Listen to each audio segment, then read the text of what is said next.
the single variable that will have a greater impact on your brand than anything else is to show up every day no matter what.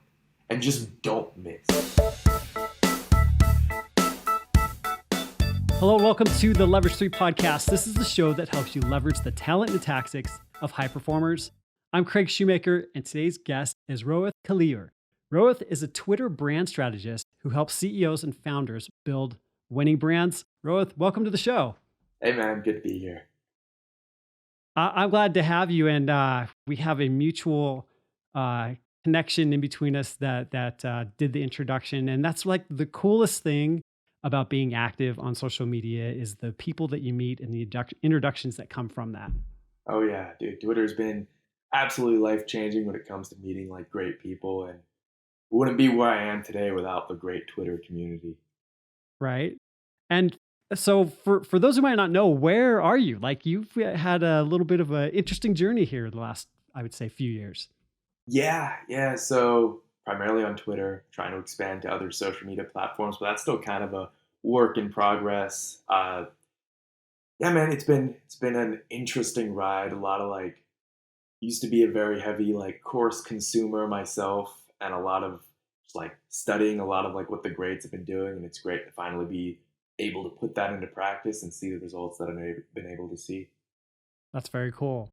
So your specialty is in helping people with brands, and it's funny because I've had like a number of conversations lately on the show about building brands and personal brands, and so the cool thing about what we've talked about is we're going to kind of get into some of the meat here. But I'm curious, how would you just describe like what is a brand? Yeah, man. So the way I like to see it is like a brand is a promise. So everyone's brand, like your brand has to stand for something. And so when you are positioning yourself as a brand, you're positioning yourself as someone that is reliable for some particular thing, which is what gets people to come back to you time and time again. And so if you have a brand, it's a promise that you are making to the person that you are trying to capture the attention of. And the strength of your brand is completely centered around your ability to keep that promise to other people. And so every testimonial, case study that you collect, every bit of content that you put out there into the world, every interaction that you have with other people, everything revolves around making sure that people believe 110% that you are someone that can keep that promise. And so the best way to do that is every time you interact with someone, you just keep the promise. And every time you fail to keep that promise, your brand strength goes down a little bit. And every time you keep that promise, and especially every time you get proof that you have kept that promise, your brand strength goes up. So promises, that's an interesting concept. So how do you establish the promise that you want to keep? And the good news about that is you can go with whatever promise that you want. At the end of the day, it's up to you. It's a free world. But typically, the types of promises that people like to make are the promises that other people will pay them money to keep. And so, like, Right. I can promise you that I'm going to eat dinner tonight, but you're not going to pay me any money to do that.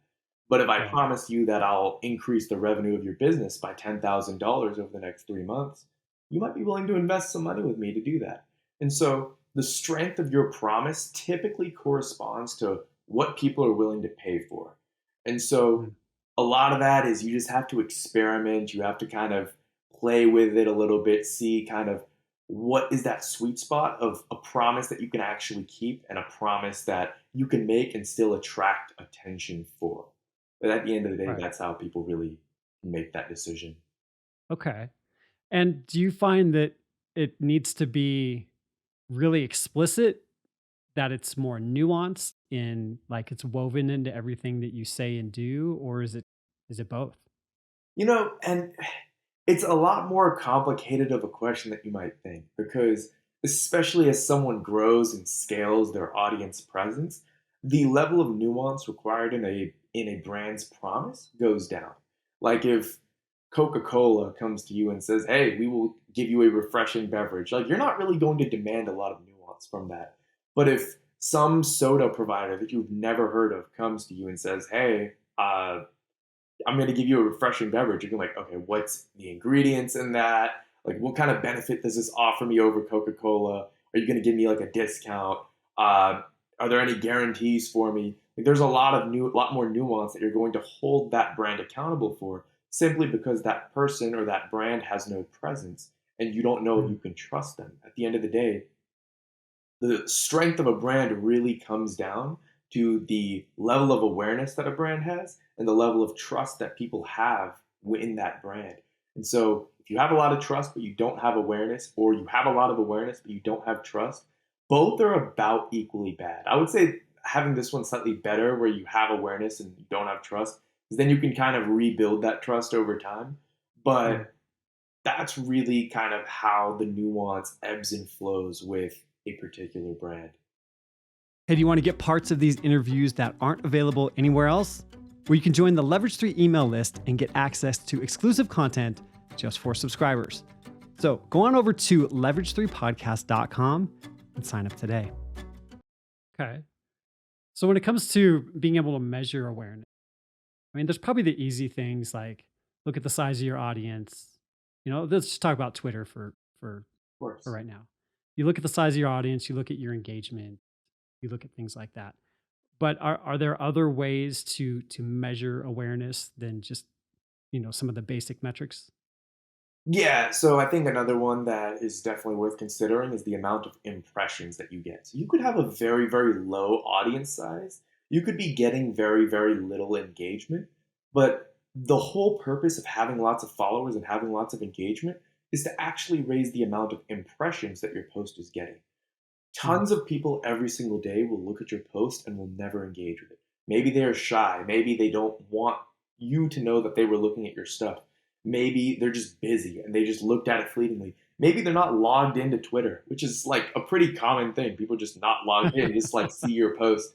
Maybe your post was repurposed and they clicked on the original link. There's a lot of different reasons why people might see your post but never engage with it. And so that's a great metric to look at as well. Now, it's not the only metric to look at, because you could have a whole lot of impressions, but nobody likes your post because people Sure. just Yeah. don't agree with you or don't like you. So there is a fine balance to play there. But yeah, I mean, impressions, followers, engagement, at the end of the day, the way I like to describe it is your brand really only has two outputs that you're really looking for. Everything else is kind of like a fancy, like a fugazi, like it's there, but it's not really like the most important thing. Followers, engagement, a lot of those things, even impressions to a certain extent, a lot of these things are kind of like vanity metrics. Like they make you feel really good about yourself, but they're not actually improving your life that much. And so the two things that I look for when I'm evaluating the strength of a brand is the quality of relationships that a particular individual has and the amount of money that they're making. And I know money's not everything, but boy, it tells a lot of a story. And so if a particular brand is making a lot of money and they're extremely well connected, you see people on podcasts with very well connected people and stuff like that, then the assumption that I automatically make is this person has a strong brand presence. I mean, you look at someone like Alex Hormozy, who has like 350,000 followers, and you look at another like anonymous platitude account with like 500,000 followers. It's like Hormozy has a stronger brand because of the quality of those relationships and the amount of money that he's making. And I would even go so far as to say the money is actually a byproduct of the quality of the relationships. And so at the end of the day, the strength of a brand, it really comes down to, at least from an output perspective, to the quality of the relationships that you can get. And so the best thing that you can do with a brand is to leverage it as essentially a networking tool, or at least a pseudo networking tool, in order to connect with the people that are going to improve your life, whether that's through additional business, whether that's through mentorships, whether that's just through advice. There are many forms that that can take, but the important thing is going to be for you to use it to build those relationships and to improve your life through those relationships. So yeah, I totally hear what you're saying about being able to measure things with money because like basically that's nobody's out here just doing this for our health or just want to do it for free. I mean, otherwise, I think we'd spend time at the beach, maybe hang out with our family, more often. But one thing that Hormozy talks about is that the longer you delay an ask, the bigger ask that you can make. And so, like, where do you see that balance being between wanting to establish those relationships, wanting to give value, and then being able to say, okay, well, maybe it's time to consider monetizing? Yeah. So the way I see it, brand is kind of a long term game. So like if your goal, like you can still brand in the short term, but the approach has to be very different. And so the important question that I like to ask like clients of mine who have like who don't know where to strike that balance is how much do you want the money like now? Like that's really kind of a key question. So like if you don't have money, then you can't really afford to delay the ask. Like I'm just being real here. It's like a lot of people who get into the world of brand building are literally broke or they're trying to quit their job or they don't have money. And so you like if you don't have money, you need to promote like now. And like you need to be using like you need to be like promoting your stuff constantly to try to like get sales. You need to use a little bit of like FOMO to get people to like pull people towards your offer. Like you got to use whatever you can in order to get people to like pay you money and hopefully providing lots of value to those people in return. Now, if you have a little bit of money, you have a little bit of like a nest egg, then I would say delaying the ask as long as you can is very beneficial because it just makes people trust you so much more. It's like, oh, hey, this Mm. guy's not gonna sell me something. Like, what? Like when, and I know like there was like an era of time. I know we've kind of moved away from it, so I can't like speak to it as much. But when I was a kid, there'd be all these like TV shows that would like pop up on the screen and stuff like that. And the big question you got to ask yourself is why did we all enjoy those shows so much? It's because there was this stream of dopamine that kept hitting our brain, and then if you remember, like back when people got like DVR and stuff, they were just recording everything. They loved that because they could fast forward through the ads. Because every time that ad popped up, you're just like, God, like it's such an annoying thing to like experience. And so if you're the kind of person where like after like 30 seconds to a minute, like the ad pops up and you're like, by the way, buy my course, people are gonna be like kind of turned off by that. Like it's like Yeah. a oh shucks moment. But if you don't have money, you have to be that person. The reality is like you got to put food on the table, you got to pay rent, like you have responsibilities as a like person. A lot of people have families and they have responsibilities to take care of their family. And so going for more of that direct response approach, it does allow you to play the short-term game and it does allow you to put food on the table and get the results that you need to get. And so that is a strategy to go to. But what I guess the important part point I'm trying to drill into the audience is the longer you delay the ask, the bigger the ask can be. That is 100% true. Mm. Well, and what you pulled out was that brands in many senses equals trust, and trust is not something that you can establish overnight with anyone through any medium. Exactly. Like I tell people, and like this message, it's probably overused at this point. I probably said this a million times, but the single most important thing you can do for building a brand is to be consistent.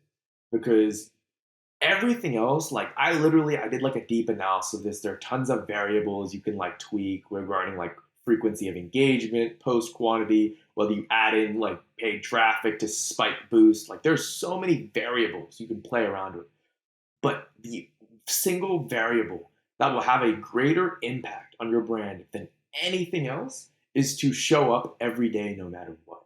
And just Mhm. don't miss. Like if you don't miss a single day, you're going to blow out people who like post 30 times in a week and then just never post again.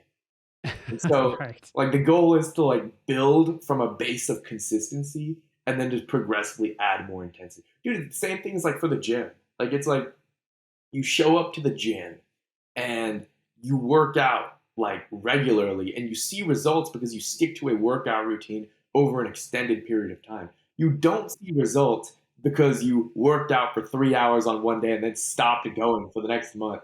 And brand is like Hey, the man, same that worked thing. for me. Come on now. Like it's one of those things where it's like brand is the same way as the gym. It's like going to the gym for money, basically.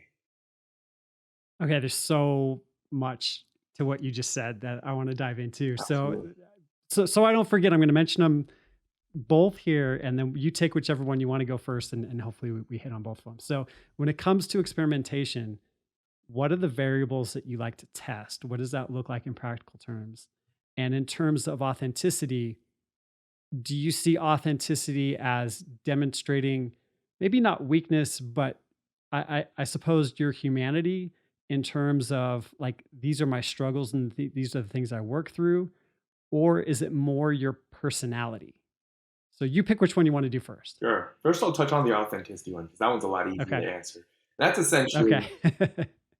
it's really all of the above. So there's not just one output for being authentic, which is what I think makes it such a powerful tool.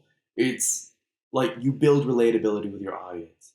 Then there's the other angle of you have gone through a certain struggle that other people don't want to go through, but they still Mhm. want the results of the struggle that you went through. So you give them that by being Gotcha. authentic. You build trust with them by showing them that side of humanity. So it's really kind of it's such a multifaceted thing, and there's so many angles you can take with it. Um, and I think like more authenticity is like almost always better, unless you're like reducing your ability to like attract clients, and that's probably not the best idea. But yeah, it's at the end of the day, it's really like a journey, and it's being kind of true to yourself and being honest with your audience about kind of what you have done, what you are capable of doing, and what you were working on. And so it doesn't mean you have to like break down on camera or like open up Right. about some like inner childhood trauma. I mean, you can. There's nothing wrong with that. But what it does mean is Right. like if you were trying to be like a great marketer, you were trying to be like a great e-com store builder, sharing some of the struggles you are going through helps people kind of realize that you're a real person. And telling a lot Mhm. of personal stories, that's also a great way to be very authentic. You tell the story of how you started your first e-com store, or you tell the story of how you helped a client grow from like 0 followers to 10,000 followers, et cetera, et cetera. There's so many angles you can take that and fuse it. And if you tell the story in the right way, it really builds that trust with your audience. Now, as Mhm. for the kind of your first question, so in terms of variables, there's so many variables. And if there was a small handful of variables, everyone would be crushing the branding game. But essentially, the way I like to simplify for people are there are four different types of levers that you want to be pulling. And so it's essentially the content lever, the distribution lever, the engagement lever, and the promotional lever. And so with the content lever, it's essentially making sure you're writing great content, making sure doing any tweaks or tests or whatever to make sure that your content is good and that it's resonating with people, which usually means holding the other three pillars kind of constant while tweaking this one. And I think Okay. each of these pillars has like a different phase to test. So when you're testing that particular pillar, you want to hold the other three kind of constant so you can see how the results cross compare. With the distribution lever, it's usually getting like other people invested in your message and associating yourself with higher quality people so that you just get more eyeballs on your content. This could be just through distribution and stuff like that. With the engagement lever, it's actually getting people to engage with your content. I know engagement's not everything, but engagement does help drive impressions, which means more Sure. Yeah. clients. And so getting them to engage with your content means writing content that's actually valuable. And so tweaking the style of content and also the delivery of the content, because just because you have value doesn't mean people are going to consume it. Most people, I think there was like a study that recently showed, most people don't read books past page 27. I'm sure those books have tons of value, but if they're not packaged in the right way, people are just Right. not going to consume them. So a lot of kind of tweaking that engagement levers, can you tweak your content to like be delivered in a way that actually resonates with people? And then finally, the promotional lever. Can you cross promote across different platforms? Can you combine kind of paid traffic with branding? There's so many variables you can test there to really spike your brand's presence. But in terms of the variables, I think most people should be focusing on. most people should be focusing on the content lever and the engagement lever. Everything else you can kind of figure out later. It's not that big of a deal. But the basis of you building a great brand is learning how to communicate with people effectively and learning how to get people on your side. And so communicating with people effectively is like a core tenet of just writing good content. And there are ways to communicate that are better than others that are not necessarily very obvious. And so, like, being that way and testing those things will help you get clarity on that. And then getting that engagement lever up, well, one of the best ways to do that is to engage with other creators. Showing support for other people is a great way to get those people supporting you and engaging with you. And so having that little boost and then tweaking your content delivery in the right way to also make your content easily digestible for people is also something that's very important. And doing a combination of all of these things is ridiculously important in order to understand where you can improve as a content creator and how you can really elevate your skill set and your brand to the next level. So talk to me about some of the experiments you could do with content, because content seems like one of those things where you just want to keep getting better and better at it. Um, write more clearly, uh, basically just deliver higher quality results as you go along. So would experimenting with that be like, okay, this idea, instead of doing it as a thread, let's say a text thread, maybe I'm going to do it as an image thread? Or like what kind of things do you play with when it comes to content other than just improving your ability? Oh yeah. I mean, I could be here all day talking about this. There's so many experiments to run, but I'll give you one of like the highest leverage tests that you can run that really brought me a lot of clarity when I was running it, and I think can do the same for anyone looking to start off. And it touches both the content lever and the engagement lever, so you kind of kill two birds with one stone. And that's essentially playing around with your thread hooks. So the thread hook, I know it's like super cliche, but it's like 80% of like the value of a thread and the receivability of the thread on the ends of like your ideal customer profile. It all comes down to like how you structure that hook. And so playing around with different types of hooks. Maybe you talk about the person's problem source in one of the hooks. Maybe in another hook you say something interesting that happened to you. Maybe in another hook you list a statistic. You say like 97% of people go through XYZ. And you see which ones have the highest like deliverability. And then you tweak based off of that, and then you figure out a strategy where you can take a particular thread hook and then convert that into something a little bit deeper, and you just keep iterating on it until you come up with, let's say, like 100 different formats that you enjoy, and then you can use those formats forever. And there's a lot of other micro like nuance with this, because the reality is, as much as everyone likes to tell you that iteration is evergreen, it's not. um, if you like find some interesting idea or some strategy that's working in a particular moment or a particular phase of your account, it might not work a year from now, it might not work 2 years from now. It really just varies based on what is currently working in the market right now. And marketing is literally the opposite of evergreen. It's such a dynamic field that Right. figuring out how to resonate with people is going to be a constant practice of you training your mind to adapt to these new trends.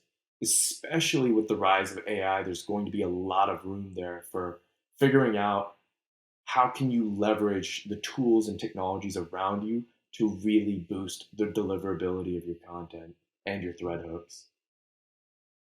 Yeah, well, and I think that some of that life cycle comes down to the fact that if you're establishing your brand successfully, your relationship changes with your audience, right? So maybe the things that you did in the beginning may not work or even be appropriate as you mature. Exactly. Yeah, like one of the things that works really well for beginners is kind of authority by association, getting associating yourself with people farther along the journey than you. But as you become more of an authority, people are going to start asking why you're still relying on other people to boost your Right. credibility and why you're not preaching your own kind of truths and your own story as a source of fuel for your audience to improve their lives. Makes sense. All right, let's play some games here. Sure. All right. So I've got some hypotheticals for you. Mhm. This one I like to call one, two, three. Sure. So you have one product. So you consider the fact that you have a new client that came to you, Mhm. okay, and they have this situation, this scenario that they're facing. They have one product. They have 2 months for whatever reason that they need to be able to see results, and they're looking to 3x their revenue based off this product. Now, you can make up whatever context you want in order to fill in the blanks, but given these parameters, like how would you approach dealing with a client like that? Yeah, so the reality is that some clients just might not be qualified enough to get that kind of result. Like the first question I ask any client who wants to see rev gen in their business is if they have case studies. And if Mm. you don't have case studies, like you're not like that's automatically such a big DQ because it's one of those things where like people want to see social proof to buy from you. The reason why it's so hard for people to make money initially in their business is they don't have case studies. And so it takes that time. And then once they get those testimonials and case studies, then they can actually spiral that into seeing real results for people. And so, like, I would ask them questions and see if they were qualified, like case studies. Seeing like a 3x ROI within a short time frame is also a very kind of risky proposition, especially if you want to go through a branding route. So what I like my first hunch, if I was in a situation where I want to like 3x my ROI, I'm usually thinking, hey, can I just like run paid traffic? Can I just do like more of a linear thing and lower my margins in order to like get this? Because and that's also a skill on its own because your ROI from paid traffic does not scale with the amount of ad spend. Very, very like controversial opinion, but like it doesn't. I'm just being honest, like it doesn't. Um, there's a lot of nuance to that, but go like trying to go the branding route as like a one punch knockout for figuring out like how to 3x like an ROI is usually not the solution for most people. Now, the situations where it can work for people is like if they already have case studies, if they already have like at least proof of some kind of pipeline that already exists, and they have like a funnel built out. Because the problem here is usually it's more of a funnel problem. It's not a branding problem. And so if you want a 3x or ROI, you like basically what I would need to do is I need to go into your funnel and I need to figure out where there are inefficiencies in the funnel. And then we need to optimize those inefficiencies. And then we need to spike the traffic through your brand.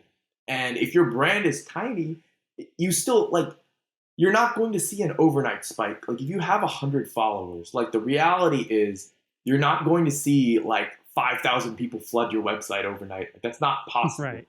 But Right. ideally, what we do is we spike your brand presence. That way, you get more traffic. You slowly spike the impression count, and then over that duration, if it's like a 3 month or 2 month period, towards the end of that period, you could potentially start seeing more traffic to your website. You probably put your website in like link in bio or something, and we just funnel people to the site. Uh, Alternatively, we have people soft sell on like a newsletter and then sell on the newsletter. Like that's another potential avenue. But the thing is, like, it's a lot easier to optimize something that's already working, especially for spiking rev gen. If Right. someone doesn't have any revenue generated and they're coming to me hoping for some kind of 3x ROI without any case studies, I'm probably going to either say, hey, like this is probably not going to work out, or B, work out something with like a paid traffic type solution. Because I think with paid traffic, you can make it work. But a 3x ROI is still a big demand on paid traffic. That's like you don't even get those kinds of results when you put your money into like a stock market or like a risky hedge fund. So Right. like for me to guarantee you more returns than like a hedge fund is quite the challenge. Right. Well, what I love about your answer is how measured and how grounded in reality that is, you know. And this is a silly hypothetical I throw out there because yeah, 3xing your revenue, your ROI is ridiculous. but it's fun to play these games just to kind of see like, okay, well, if you were put in that position, what would you try and do? Yeah, no, I definitely enjoy it. It's very like it is an interesting situation to think about, and I'm sure as much as we're both kind of like very grounded in reality on it, I'm sure there are a lot of people out there who are like looking for that 3x ROI, and they're like thinking that I'm like a potential solution for them, and I'm like, I might be, but probably not. Like the type of person who usually thinks like I want a 3x ROI is usually the type of person that doesn't have any case studies. Like that's typically the Right, trend right. of what I've seen. Yeah. All right, so let's pick one that's a little closer to the real world. So let's say you're working with an established creator who has a history of selling digital products. So this person has a funnel available that has a newsletter, a free newsletter that they offer to people with over 10,000 subscribers on it. And out of that subset of people, they've been able to sell to about 1,500 of those subscribers. So let's just say that the business has stagnated a little bit and they're looking to grow from there. What sort of advice would you offer?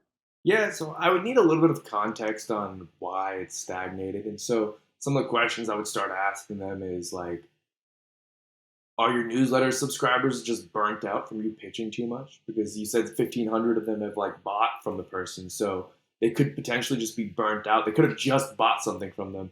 The other thing Right. is, what does their social media presence look like? Like, are they constantly running lead gen campaigns on their social media, or are they taking time to nurture? I know a story of like a good friend of mine, Taylin, who he had a client that wanted him to stop growth campaigns and to start running lead gen campaigns. And he made a lot of money initially, but then he just burnt out his audience because he just overdid the lead gen threads. And so one thing that I would really look at is what is the cycle of content this person's putting out, what type of strategies this person optimizing, and then figuring out is there a weak point in the funnel would be kind of a next point of kind of contention. What are the other digital products? Is there like a new problem that's arising? Are there any upsells that are going on? Like, I really need like a full picture of what the situation is there because without like complete information, it's very hard to figure out a course of action. However, that being Sure. said, assuming I have no information and let's say this person's audience is not burnt out, this person's been doing like impeccable like nurturing, then essentially we would just add another cycle of newsletter reach outs. We would adapt their social media campaigns to include a little bit more like more of a mix of content with like kind of a blended strategy of kind of story growth and a little bit of like selling on there. We would probably run a little bit of like paid traffic as well on top of that to really supercharge the potential results this person could see and jack up the open rate of their newsletter in the meantime. Um, and potentially have this person do a little bit of outbound as well. Because that's also a pretty key part of driving RevGen. Now, if the person is only selling low ticket, then outbound doesn't make sense because the value of the Right. unit of time is more than the value that you'd be getting paid for the digital product. But look at what they did with their past digital product launches and then essentially try to figure out what their audience's receptiveness to that is and figuring out if there's a way to promote it over an extended period of time. Are they promoting it using proper marketing psychology? Are they having like fear of missing out? Are they playing on any problem sources and really tailoring it?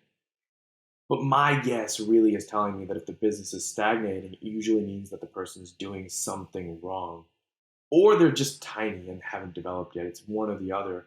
So if they're Mm, doing something wrong, the solution isn't to go on some massive campaign to promote something. It's to take a step back and examine the entire funnel and the entire infrastructure and see what parts we can optimize and improve and play that kind of angle. interesting. Now, what's cool, I think, is in both scenarios, you highlighted looking for inefficiencies in the funnel. And I, knowing that context means everything, the answer to all of this is that depends. But knowing that, like, what sort of things would you be looking at in the funnel to try and uncover problems? Yeah. So essentially, I'd want to see like their metrics first. If they're running like paid traffic or ads, I want to see like what the metrics on those ads are. If they have like an opt-in page, I want to see what percentage of people click past the opt-in. If they have if they're running a VSL, I want to see how long people are watching through the VSL and what percentage of Mm, people who click onto the page actually sign up for either the email list or the course or whatever. Um, I want to see what like the quantity of refunds, quantity of brand advocates, which is essentially people who buy the course and leave testimonials. Like I want to really kind of understand the whole picture of what's going on so that I can see if it's a mid funnel problem or not. If it's not, if it's just a traffic problem, that's easy. Then we just pump up campaigns and then curate proper content in order to write just build their brand on social and then they'll see the result there. But usually it's like an audience burnout problem, and so figuring out right. like what the audience is now receptive to means figuring out what problems they are experiencing in light of the new information that came from those digital products, and then figuring out how to improve the existing products rather than launching a bunch of new parallel products. So you've given like so much in terms of real world, like tactical advice. And I think it'd be fun just to kind of step back for a second and talk about your story and how you kind of, where did you start getting into this and how did you get to the point that you are now? Of course, man. Yeah, so when I was starting out, so I for a while I was like big into like consuming a lot of content. I was like seeing all these people like on social just winning super hard, and I like I saw it, but I was kind of passively taking it all in. Worked as a data scientist for many years, and that was Mm, kind of what I was doing. A lot of what like the work I was doing was kind of more on like the technical side. But there was like a pull that I had to entrepreneurship, this level of like autonomy that I wanted to have in my own life. And so I essentially decided kind of like past this last September, like, hey, I want to start a brand. I want to at least put myself out there and start building an audience and figure out what to do after it. But for the longest time, I was actually super nervous of putting myself out there. I was worried there could be potential backlash, like scrutiny, like made me very nervous. And I was not the kind of person growing up who was very like attention seeking. And so this kind of felt like a flip of reality for me. And so I went through every single social media platform. And out of all of them, only Twitter really stood out to me as like a platform that you could be like anonymous on, but still kind of post and get like an audience and build an audience. And so I started with that, and I started kind of doing Twitter, studying Twitter. I studied a guy's guide in Life, Math, Money, and kind of following his principles. Saw some results, but nothing like too crazy. Around like November, I realized like I'd gotten like 50 followers in 2 months, which I was super proud of at the time. But I wanted to really understand the Twitter game and really grow to the next level. And so I joined a cohort with Art of Purpose, and that really helped kind of me to learn a little bit more about like the stuff that was going on. But it like I made a lot of cool friends and stuff, and at the end I left with like about like 150 followers, which was like a 3x, which was pretty solid. But for me, I realized like, hey, if I want to do this, I need to really take this seriously. I really need to get to like that next level. And so it's past like January, decided, hey, like I need to go all in. And so I invested like 50K into like masterminds, communities, courses, and just growing my account. And I tell you what, man, like you invest that kind of money, like you really go all in seriously. Well, you have like 150,000 friends with Yeah, you on Twitter now. So, yeah, no, it's definitely paid off, but like there was a lot of hard work that went into it, and of kind of course, going yeah. on that entire track, man. It's definitely been a journey from like when I started and stuff, but and like you don't like people who are looking to grow don't need to spend like all that money. For me, it was just I wanted to figure it out and I wanted to learn business, and I sat down with like a list of like all of like the skills that were there. And I went down the line of each one. And I said, I wanted to figure out which one I felt would be the most valuable for like businesses and companies. And I eventually landed on marketing as like the most valuable skill that someone could bring to a company. So I'm like, hey, it's the most valuable skill someone could offer a company. I want to master that skill. And that really got me led me down this path. I joined a ghostwriting cohort with Dakota Robertson as like a great start for like to really boost kind of my path. And here I am now, man. Yeah, It's been a crazy journey, but loved every second of it. that is so cool. And it's certainly paid off for sure. Oh yeah. So I like to end each show with three tactics that people can take away from the conversation. I think you've probably given us like 30, but if you were to sum up or offer anything different, what would you like to share with people? Yeah, so I guess I've kind of given a lot of like very granular tactics on very like specific things. So I'll take a step back with these last three, but it's essentially like the first one is kind of like don't put it off. Just start. Figure your skill out later. Figure out your offer later. Just start building an audience. Every day that you're not doing it is a day that you're missing out. So I would say build it and that goes along the line with my second thing. Don't build your audience around a particular offer or around a particular industry. Build it around yourself. Get people invested in you and make it a personal brand so that you have far more leverage with your audience. And if you want to switch like your industry or your career path or whatever you want to do, your audience will follow you and support you along the way if you build it around yourself. And the third step, which I've said it before, but I'll say it again, is be consistent. Like there are so many complicated variables you can tweak, but the one that just has the highest ROI at the very, very top is staying consistent.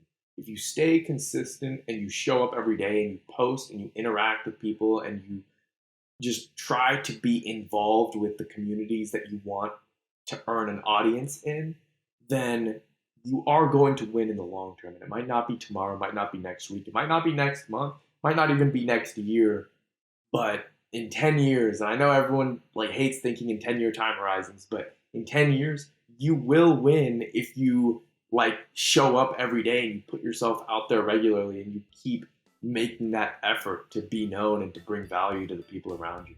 Thanks so much for being a part of the show. Now, one of the easiest ways that we can stay in touch is that if you're watching on YouTube, please like this episode and subscribe to the channel if you'd like. And if you're listening to the audio version, rating on your favorite podcast app would mean the absolute world to me. So I'm Craig Shoemaker, and I'll see you again here soon on the Leverage 3 podcast.